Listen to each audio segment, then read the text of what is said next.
Ora, bem-vindos de novo. Vamos para o segundo painel do Fórum Bisfeira. Estamos a conversar sobre reinvenção de empresas e sobre reindustrialização. Dois R's. Ora, vamos para o segundo painel, como eu dizia, o caminho das empresas, e vamos falar com o João Maia, diretor-geral da Apicaps, como sabe, setor do calçado, e João Rui Ferreira, presidente da Apcor, também, como sabe, cortiça. Bom, João, vou começar por si. Nós estamos com desafios que nunca nos vimos confrontados, e a primeira pergunta que tenho para lhe colocar é: isto vai acelerar este processo de reinvenção da atividade empresarial a que nós já vínhamos assistindo? Bom dia. Gostava de agradecer, em primeiro lugar, o convite da Câmara Municipal de Santa Maria da Feira, o Presidente em particular, e também a cumprimentar o João e o Camilo. A resposta a essa pergunta eu acho que é evidente, é sim. Na nossa fileira nós vivemos já processos de reinvenção. Nós fomos nós próprios confrontados com problemas e crises que já nos obrigaram a reinventar-nos várias vezes. E olho sempre para isso com grande alegria. Reinventar-nos é sempre um desafio muito interessante.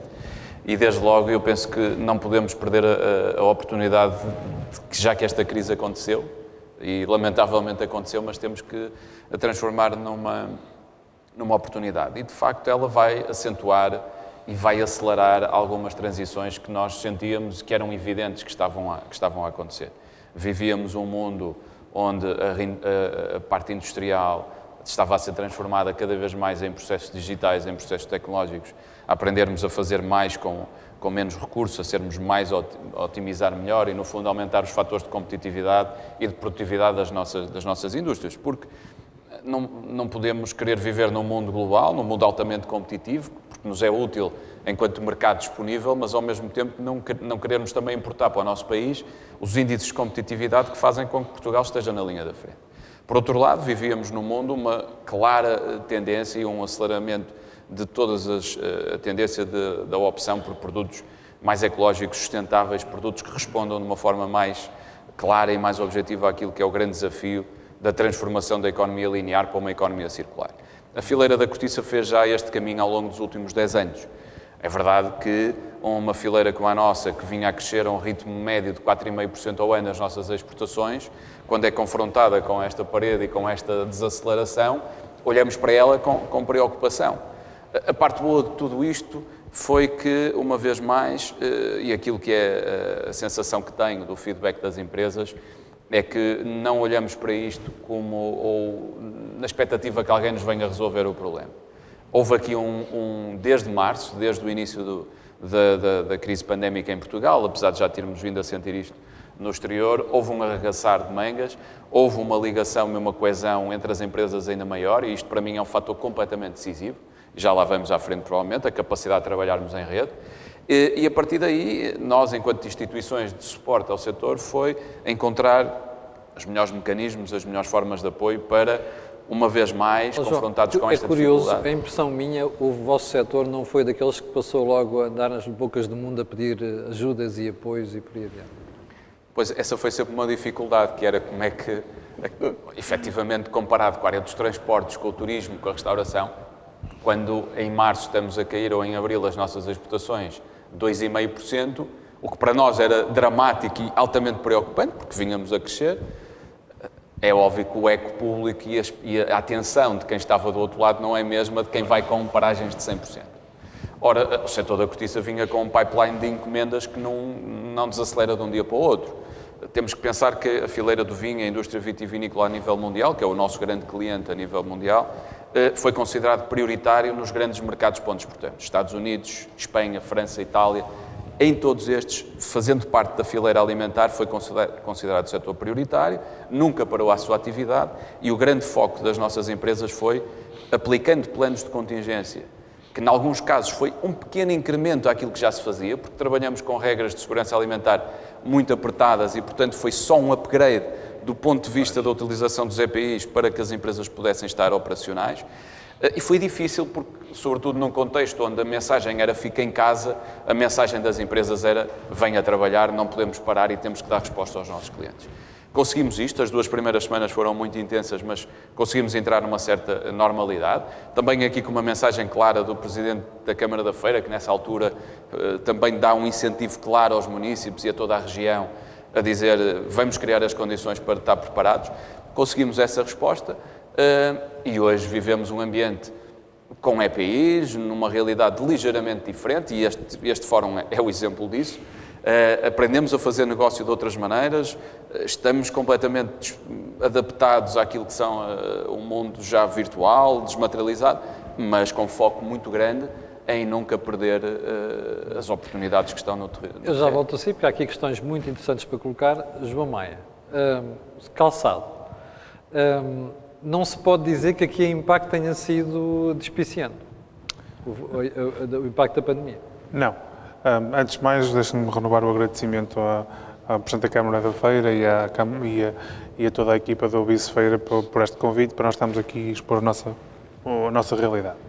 O que é que, do ponto de vista estratégico, não é muito diferente calçado ou cortiça, as questões da sustentabilidade, do digital, acho que o João Rui falou de todos os pontos que eu iria falar do ponto de vista estratégico. Do ponto de vista, em concreto, da conjuntura da pandemia, é um pouco diferente, não é? Porque estamos a falar, nós, de um produto de moda, não estamos a falar de um produto industrial que vai ser incorporado numa cadeia de valor, estamos a falar de um produto de moda, estamos a falar de um produto em que as reações são imediatas, ou seja, numa semana a carteira de encomendas do setor caiu para 1/4 do que tinha em carteira, não é?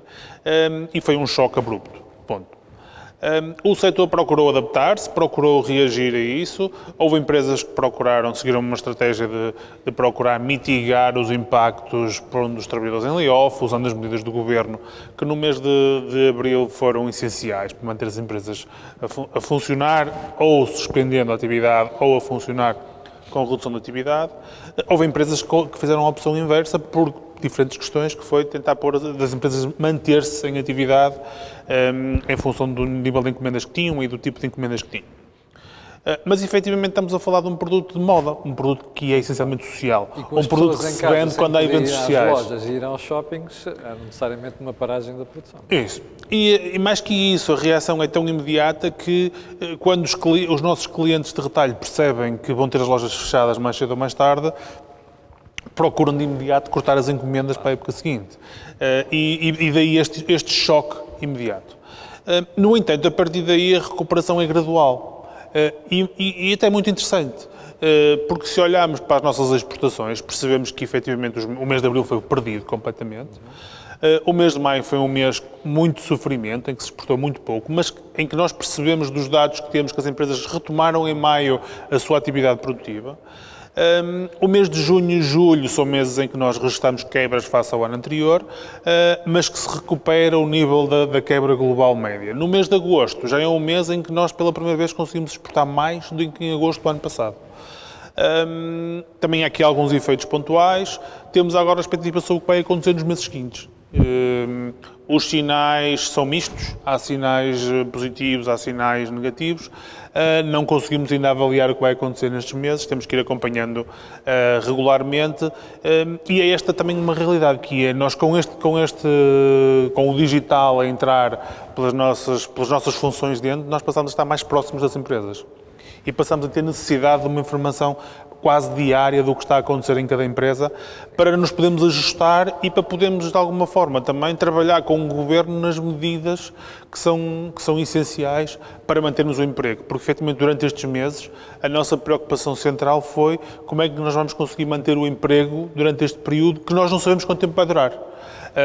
E, de alguma forma, essa foi central na atuação tanto da Apicapes como do próprio Governo. Mas, João, podemos dizer que o pior já passou?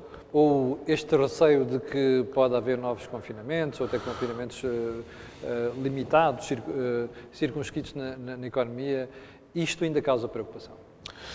Sim, causa preocupação, ou seja, se tivermos uma pandemia que leva a um confinamento geral ou quase geral, como nós tivemos no passado, e que seja não de Portugal, porque não é essa a nossa preocupação maior é o que é que vai acontecer nos mercados europeus, claro. Porque o confinamento de Portugal, desde que não nos obriguem a fechar as fábricas, não é um problema para nós, não é?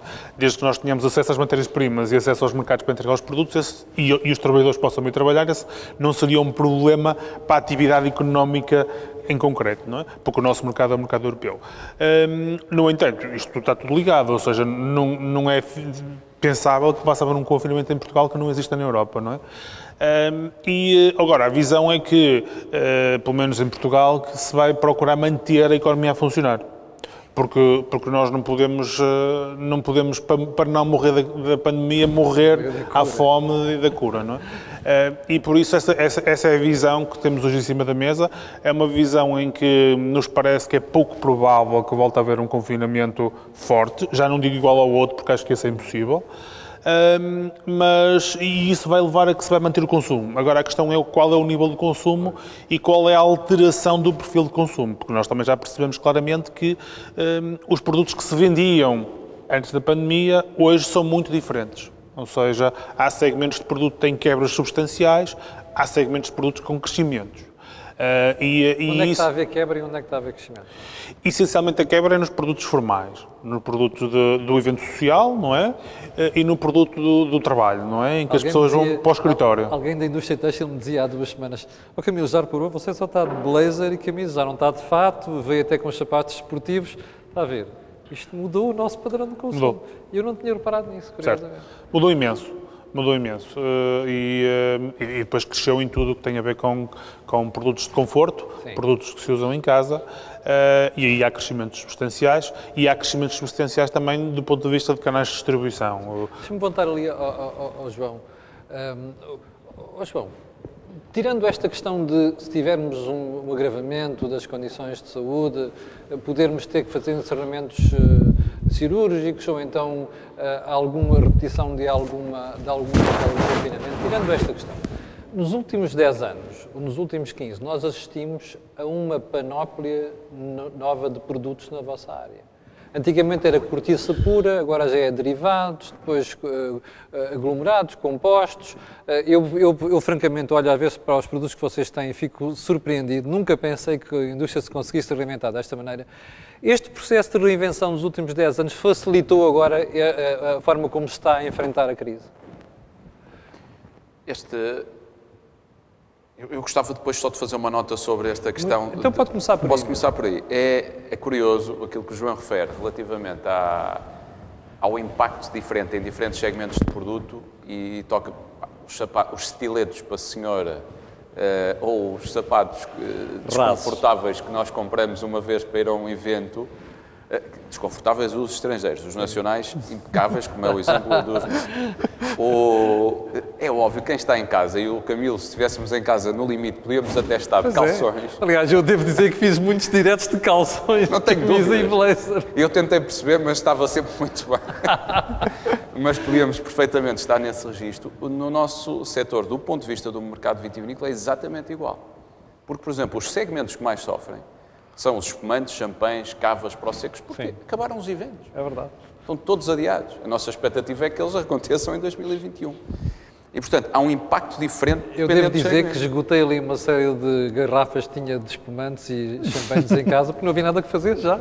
Já não havia encontros com amigos, nem com família. Fui bebendo sozinho. Mas, ó Camilo, isto que acaba de dizer é uma tendência, não é nem de uma região, nem de um país, é mundial. É verdade, é mundial. As pessoas passaram a consumir mais em casa, passaram a utilizar o canal off-trade, ou melhor, o on-trade, para a compra dos seus vinhos, passaram a ter que fazer as compras no supermercado, muitas vezes no agregado familiar, o homem passa a ir ao supermercado e percebe, já não tenho que ir ao restaurante, eu vou comprar um vinho melhor, passam a beber aquilo que tinham guardado, passam a fazer encomendas online. Há um brutal crescimento da distribuição online. E, portanto, há aqui uma alteração profunda. No caso das bebidas espirituosas, há uma queda substancial também. Os bares fecharam, as discotecas fecharam. Uma nota, por exemplo, nos free shops dos aeroportos, 1 em cada 4 garrafas dos destilados era vendida naquele espaço. Portanto, deixamos de viajar, aquela garrafa que se compra em cima da hora a correr para a porta de embarque porque queremos levar qualquer coisa e não sabemos bem o que é e pegamos numa tequila, num gin e já agora uma que tenha cortiça. Tudo isto fica sem consumo. Por outro lado, o consumo de vinho em casa, na partilha com a família, não pode ser tanto com os amigos, mas todos bebemos a nossa garrafeira e, portanto, há sempre coisas que acontecem em espíritos diferentes. E, portanto, muito curioso como é que também há aqui pontos comuns com o calçado, portanto, os eventos, o conforto, e isto deve-nos fazer também refletir na nossa forma de adequar produtos. Voltando à pergunta inicial, houve uma meta que nós traçamos no início da década, atingir os 1.000 milhões de euros das exportações. Conseguimos isto em 2018 e em 2019, 2 anos consecutivos.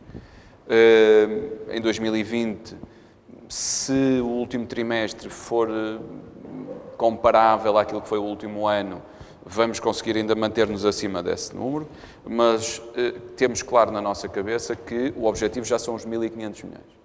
Definimos uma nova meta. Todo o trabalho desses produtos que o Camilo encontra e fica surpreendido, posso dizer que há outros tantos na gaveta para serem lançados. E temos um desafio muito grande à nossa frente, que tem a ver com a nossa floresta e com a estrutura de produção de matéria-prima em Portugal. Nós, obviamente, nunca houve uma encomenda, obviamente não, mas ainda bem, e felizmente não há nenhuma encomenda que deixe de ser satisfeita por falta de matéria-prima para o nível das exportações que temos hoje. Mas a nossa ambição é ir muito além. E, portanto, há um grande trabalho que temos que fazer do ponto de vista da nossa estrutura florestal, dos nossos índices de produtividade, do aumento da densidade dos nossos montados, do rendimento para o produtor florestal. Somos um país onde a propriedade florestal é privada e, portanto, a relação entre a natureza e o rendimento tem que estar ligado. E, portanto, temos hoje a expectativa, e estamos a trabalhar intensamente em criar mecanismos que possibilitem, de facto, transformar a paisagem em Portugal, optando por espécies autóctones adaptadas, como é o caso do sobreiro, que existe há mais de 10 milhões de anos no nosso território e, portanto, claramente tem que ser uma opção e tirar definitivamente a imagem de que é uma espécie do sul do país, não, é uma espécie nacional, ultrapassar essas barreiras e fazer parte deste crescimento económico fundamental para Portugal, na coesão territorial e com a ligação com o interior. E, portanto, esta descoberta de novas aplicações que aconteceu na última década tem que vir outra vez para cima da mesa. Nós temos que colocar, a nossa lógica de valor é sempre esta, colocar a matéria-prima nas aplicações que mais valor geram. A reinvenção tem que ser permanente, não é? Essa reinvenção acontece todos os dias. Nós, do ponto de vista das nossas empresas, essa reinvenção dá-se ao longo dos últimos 10, 20 anos, também por outra via, pela via da incorporação e pela atratividade que o setor criou em muitos setores de conhecimento que muitas vezes estavam afastados. E nós hoje temos cientistas, temos pessoas de várias áreas de investigação a trabalhar nas empresas e queremos importá-las também para as estruturas de apoio coletivo. Isto para nos trazerem a capacidade de inovar, de pensar para além daquilo que é a nossa região de conforto, aquilo que era o nosso mundo normal. E, portanto, nós temos que criar essa atratividade e depois aliar isto tudo a um fator que temos que ser nós a fazer, porque enquanto líderes mundiais, enquanto país que claramente tem a liderança de 85% da transformação, que exporta para mais de 100 países 95% do que produz, não podemos estar à espera que sejam outros países, outros centros de investigação a fazer isso. Se quisermos que sejam, e queremos, temos que ser nós a ter a capacidade de ter com eles e dizer, temos aqui uma matéria-prima única, de um hotspot de biodiversidade a nível mundial, que pode ser um game changer em muitas das vossas aplicações, mas temos que dar a conhecer. E para isto é fundamental criar estas grandes redes de promoção internacional que têm que ser alavancadas com a nossa estrutura de diplomacia económica para poder chegar a mercados como os Estados Unidos e a China e mostrar a mais-valia da cortiça. E temos apostado muito nisto. Não chega a fazer bem, não chega a produzir bem, temos que ter capacidade de mostrar ao mercado aquilo que fazemos. O João falou aí da questão do sobreiro e do facto de não ser uma espécie apenas do sul do país. Nós estamos a notar que há muitos desafios, nomeadamente as alterações climáticas. O setor está atento a isso, primeira pergunta. Segunda, como desafio mesmo de futuro, por exemplo, o sobreiro é uma árvore muito frágil. Aliás, a taxa de mortalidade entre aquilo que a gente planta e depois chega à idade adulta é muito baixa. O que é que está a ser feito aqui para tornar isto mais produtivo, digamos assim, e mais rentável? Estamos a trabalhar intensamente na área florestal. É uma fileira que sabe muito sobre cortiça, muito mesmo. Queremos saber também muito, muito sobre sobreiro. E, portanto, o que é que estamos a fazer? Em primeiro lugar, e em primeira instância, estamos logo a criar aqui uma relação de comunicação, de trabalho, quer científico, quer no terreno, com os produtores florestais. Penso que numa forma como nunca antes na história, a indústria e a produção estão a trabalhar intensamente e de mãos dadas a encontrar soluções. Numa relação que é win-win, claramente, para os dois estádios da produção. Em segundo lugar, estamos a trabalhar intensamente em criar e em estudar e em apoiar e encontrar soluções de mecanismos de apoio que possam ir para lá da remuneração apenas do valor económico da cortiça. O montado e o sobreiro em Portugal contribuem com muito mais do que aquilo que é a cortiça. Desde o ponto de vista da retenção de carbono, da regulação dos ciclos hidrológicos, da proteção de biodiversidade e até a ser uma barreira à desertificação. Está estudado, está provado que é uma espécie que se adapta muito bem e pode servir de barreira a esta progressão. Estamos a trabalhar muito nisto, em planos de remuneração dos serviços de ecossistema. E em terceiro lugar, e muito relevante, estamos a trabalhar com os centros científico-tecnológicos em novos modelos de silvicultura, para fazer exatamente isso que o Camilo para contrariar isto que acaba de dizer. Como é que podemos produzir mais cortiça, com qualidade idêntica, num ciclo de tempo mais encurtado, para ser competitiva versus outras espécies florestais e reduzir intensamente os índices de mortalidade. Isto consegue-se com tecnologias de rega de instalação melhorada, isto consegue-se com tecnologias... Por acaso é uma das coisas que mais me surpreende, como é que não se avançou mais cedo na rega, por exemplo, do sobreiro. Essa é uma pergunta que nós nos colocamos. Eu gosto muito de árvores, devo dizer, por isso é que estou aqui a fazer... É quase interesse pessoal aqui a fazer as perguntas. Eu percebi. É uma árvore que tem uma capacidade de dar sem pedir nada em troca, quase... Não há nada sequer parecido. É um percurso, Camilo. Sabe que os homens e o ser humano encontra as soluções quando é confrontado com os desafios. E, de facto, foi um percurso primeiro de combater o aparecimento dos vertentes alternativos. Acho que colocamos as nossas energias para, claramente, voltar a... nunca perdemos a liderança, mas ter uma liderança mais acentuada, mais marcada. Foi um percurso também de trazer essa liderança de valor para Portugal. Nós, nos últimos anos, trouxemos muito valor para o nosso país.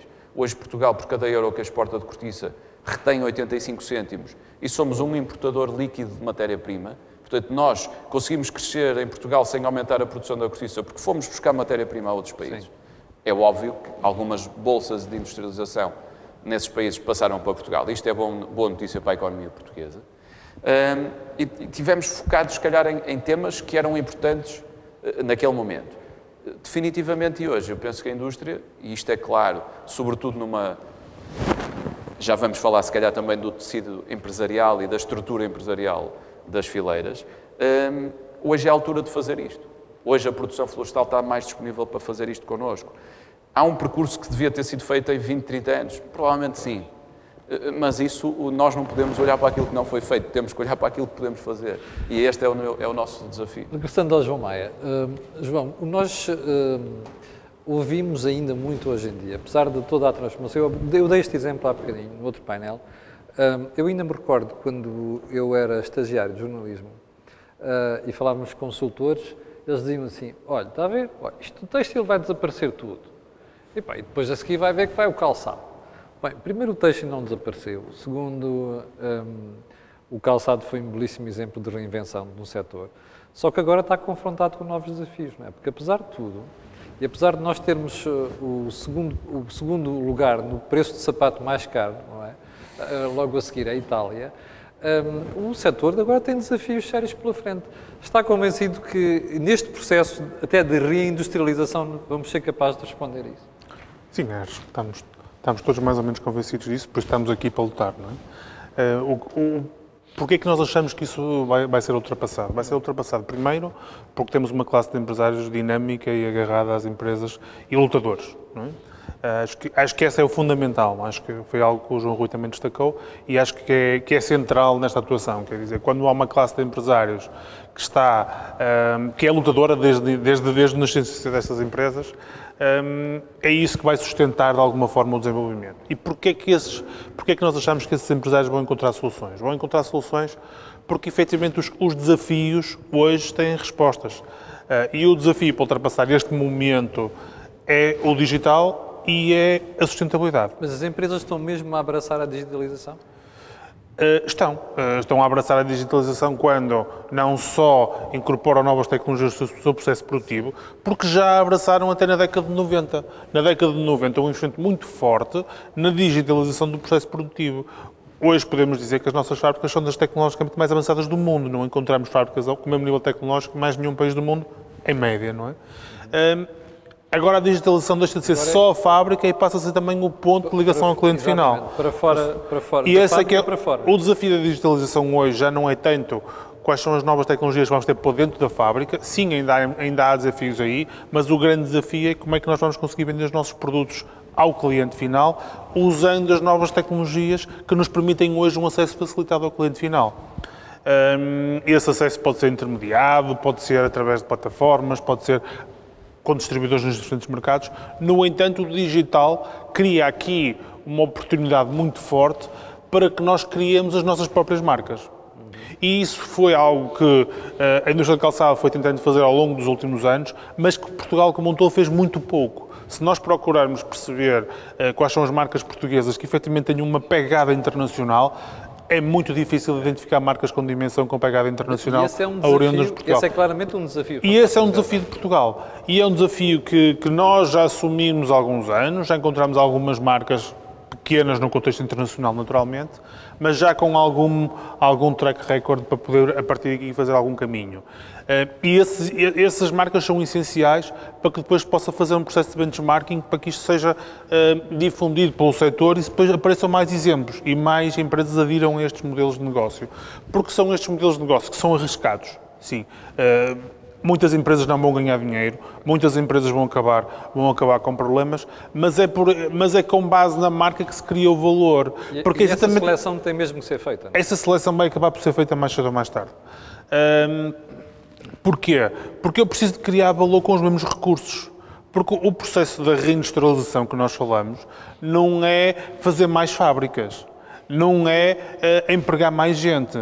É transformar as mesmas matérias-primas que a natureza nos dá e criando mais valor. Criar mais valor com as mesmas matérias-primas. É um desafio que se percebe claramente quando se olha para o exemplo da cortiça, mas é um desafio que é transversal a toda a economia, que é perceber... A natureza dá-nos um conjunto de matérias-primas. O papel da indústria é perceber como é que vai transformar essas matérias-primas em produtos que são úteis para a nossa vida como sociedade. Durante muitos anos, durante as últimas 4 ou 5 décadas, a sociedade organizou-se transformando essas matérias-primas nos países onde isso era mais barato de fazer e guardou para os países desenvolvidos apenas aquelas funções que não dão trabalho. No marketing... Isso. Pronto, em que se dizia que era aí que estava o valor acrescentado. Hoje percebemos que nós conseguimos, nos países desenvolvidos, temos que assegurar do nosso lado também uma parte do processo produtivo e temos que ser nós a assumir novas formas de transformar estes dons que a natureza nos dá em bens que sejam úteis para a nossa sociedade. E quando nós conseguimos fazer isso dentro das nossas sociedades ditas desenvolvidas, mas que perderam a indústria, é aí que nós estamos a criar um verdadeiro processo de reindustrialização. Maia, porquê é que nós não temos mais, ou não temos, Manolos Blahnik em Portugal, Louboutin, porquê é que não temos isto? Há várias razões, não é? Posso apontar uma, primeiro, porque não tivemos um processo como o Renascimento italiano, não é? O nosso processo de desenvolvimento teve um momento áureo, mas foi um momento muito curto, não é? Ou seja, estamos a falar de 30 anos ou 40 anos no início do século XVI, não é? Esse foi o momento em que Portugal esteve efetivamente no centro do mundo. Mas foi muito curto. Ou seja, nós fizemos um processo de desenvolvimento que inicialmente se baseou num crescimento da economia, mas depois, quando chegar o momento em que nós deveríamos ter criado valor para apostar nas questões culturais, não é? E ter um renascimento em Portugal antes do renascimento italiano, foi aí que falhou, não é? Porque perdemos um conjunto, não conseguimos dar asas a esse processo produtivo. Nasce aí, do meu ponto de vista, o problema, não é? É curioso, nunca tinha ouvido ninguém dar essa explicação, mas é interessante. Porque, efetivamente, quando nós falamos de italianos, de calçado italiano, de bom gosto italiano, nós não estamos a falar de marcas, não é? Porque é cultura, não estamos a falar de uma cultura, estamos a falar de um saber estar, não é? E esse processo que nós hoje associamos aos italianos não é um processo de marca, é um processo de produto. E, efetivamente, o que se vende de Itália é o feito em Itália. E é o design italiano, não é? Tem uma história muito interessante sobre isso. E é isso que nós procuramos hoje criar também em Portugal, de alguma forma. Foi das experiências mais interessantes que tive como jornalista. Aqui há uns anos nós íamos muitas apresentações de automóveis, de modelos novos, à Itália, ao norte de Itália. E então eu tinha como prazer parar naquelas fábricas de têxtil ou mesmo de sapatos, que a gente via um barracão, parecia que era um barracão, mas não era, faziam coisas de muita qualidade. E depois tinha sempre uma portinha ao lado com um outlet, onde eles vendiam tudo o que não queriam sem pagar impostos. É mesmo a italiana. Que me perdoem os italianos, aliás. E então, um dia, estava a falar com um indivíduo, com um empresário, perguntava-lhe assim, mas você, o que é que você faz para vender isto no outlet? Não, isto aqui é o meu refúgio. Eu vendo é para aquelas sapatarias nos Estados Unidos. E deu-me um exemplo de um sítio onde havia uma sapataria onde ele vendia sapatos. Eu olhei assim para ele e pensava, assim, deves vender, para os Estados Unidos. E ele dava-me nomes de sapatarias que eu conhecia, inclusive em Nova Iorque. Na viagem seguinte fiz a Nova Iorque, fui a uma das sapatarias ver se havia lá sapatos dele. E não é que estavam lá mesmo os sapatos. Ou seja, aquele tipo tinha uma baiuca, me parecia uma baiuca ali ao pé de Milão, e vendia para as melhores sapatarias dos Estados Unidos. Isto tem a ver com a imagem, com o marketing, com a cultura. Provavelmente com marcas americanas. Sim, é verdade. Tinham um nome americano, o nome de uma marca americana. Sim. O valor acrescentado ficava muito para o americano. Ou seja, nós dizemos que a indústria italiana aqui é uma indústria de luxo, e produz efetivamente produtos de luxo, tem competências que nós não temos em Portugal, no entanto também não tem a competência da marca. Quando nós dizemos que precisamos construir marcas, eles também precisam. Eles também não conseguiram fazer isso. Eles têm uma marca chamada Itália, que é uma exatamente, coisa que nós ainda não temos. Exatamente, mas isso não foi a indústria de calçado que construiu, não é? Isso foi o renascimento e depois um processo que levou a manter-se. É uma parte cultural, não é? E é isto que nós, se calhar, temos que ultrapassar. Não é fazendo igual, não é imitando. Sim. Porque nós não podemos olhar para os outros e dizer vamos fazer igual. Vamos fazer igual. Não vamos, porque nós não tivemos o renascimento, por isso nunca vamos conseguir fazer igual. Nós temos é que perceber quais são os nossos recursos, quais são as nossas competências, e temos alguns na resposta rápida, na eficiência, e apostar isso como fatores diferenciadores e perceber quais são os produtos, ou os segmentos, ou os gostos, ou as evoluções das tendências que estão hoje a virar muito. Em muitos dos nossos produtos as tendências mudam e usar isso como fator para construir competências e ativos que sejam sustentáveis no longo prazo. É isto. Sr. Rui, no caso da cortiça, era possível nós daqui a 10 ou 15 anos, por exemplo, quando alguém quando pensa em produtos que sejam úteis para a casa, diga assim, para mim a referência é, por exemplo, Amorim ou outra coisa qualquer, é possível nós chegarmos a esta situação daqui a 10 ou 15 anos? No segmento que o Camilo refere e nos segmentos que não rolha, acredito que isso é claramente sim. Há uma capacidade de criar marca enorme. Nas rolhas de cortiça, aparentemente pode haver um caminho para que isto aconteça do ponto de vista da criação de marca e as pessoas associarem, mas até à data e hoje, e penso que até de uma forma positiva, ainda estamos muito agregados do ponto de vista do valor, o que obriga, e aqui nós, as instituições mais setoriais e coletivas, uma espécie de vigilância para que tudo corra bem com todos. Porque aquilo que o João refere, que vai haver um desaparecimento de algumas empresas, vai acontecer. A concentração é uma realidade, a consolidação é uma realidade, até porque hoje a componente tecnológica associada à evolução da cortiça é tão alta que não é possível todos acederem a ela, e a economia vai nos obrigar a níveis de gestão e profissionalização muito grandes. E, portanto, estamos a ver também uma mudança nesse sentido. Do ponto de vista da casa, do ponto de vista da moda, eu acho que há espaço para muito. Nós temos feito muito trabalho, algumas empresas individualmente e a APCOR em termos coletivos, de associar designers, de associar arquitetos de renome, de associar opinion leaders de renome à cortiça. E o Camilo pergunta, João, mas isso, quantos sapatos é que o Lobota vende que tem cortiça? Para mim não é o tema. Claro. Mas quando alguém vai vender rolhas ou outros produtos, Epá, Louboutin, valor acrescentado, marca, toda esta parte cultural. E, portanto, tudo o que possa trazer valor desse ponto de vista é fundamental. Ligado também a isto que estávamos a falar, penso que não é exclusivo da cortiça e há um discurso que tem que ser transmitido a nível nacional. Portugal tem que deixar de ser um país que vende componentes ou produtos para agentes e para distribuidores. Capacidade de criar marcas, capacidade de estar presente culturalmente nos locais de distribuição. Eu dou o exemplo ao contrário. Acha possível, ou melhor, o que é que achava melhor? Vir cá alguém vender uma ideia ao Presidente da Câmara da Feira e que chegava e a primeira coisa que lhe dizia, pá, parabéns, tenho um castelo magnífico onde o Afonso Henriques foi educado e tenho um bolo espetacular que é a fogaça e a conversa começa assim, ou alguém que vem aqui e, olha, isto é o Porto, ou estamos a partir daí o negócio está feito. Isto só é possível se culturalmente estivermos adaptados onde estamos.